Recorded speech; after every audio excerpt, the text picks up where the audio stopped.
Hi again.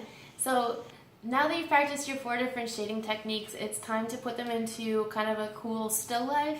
And in this still life, the way that I'm going to be grading you is how well you can create these 3D shapes in relation to one another. So if they're kind of similar to what you're seeing in the picture that I'm going to give you. And I'm also going to look for if you used those 4 different shading techniques that we just practiced. So if you come on over, you'll be able to see that this printout, which is kind of bad because my printer is running out of ink, but this is the same printout that you have on your desks. And it's a really simple still life. It has some different 3D objects, which we've sort of practiced drawing already. So your first step is going to be to sketch those out really lightly onto your page. You're going to need to erase a lot of these lines later. In fact, I probably did that too dark. So you're going for something very light, kind of like how I drew that sphere right there. The next thing I'm going to have you do is, again, really lightly, break your paper up into 4 sections. I don't care how you divide it. This is where you get to be creative.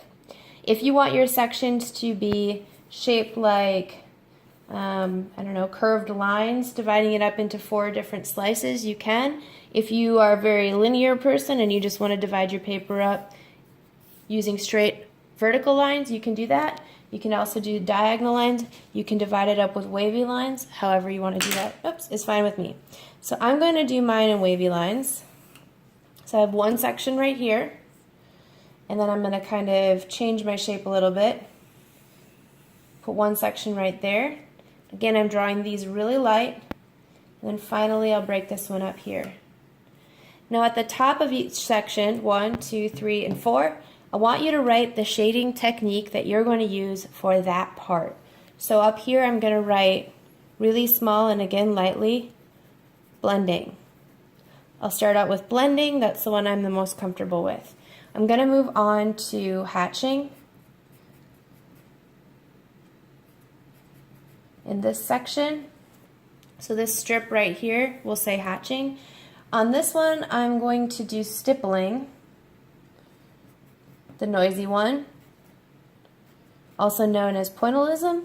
And then in this final section, I'm going to end with cross hatching. Now how this will work is you'll start out with your graphite pencil by creating all the different values you see in this still life in this first section using blending. So I'm going to do that and then I'll be right back.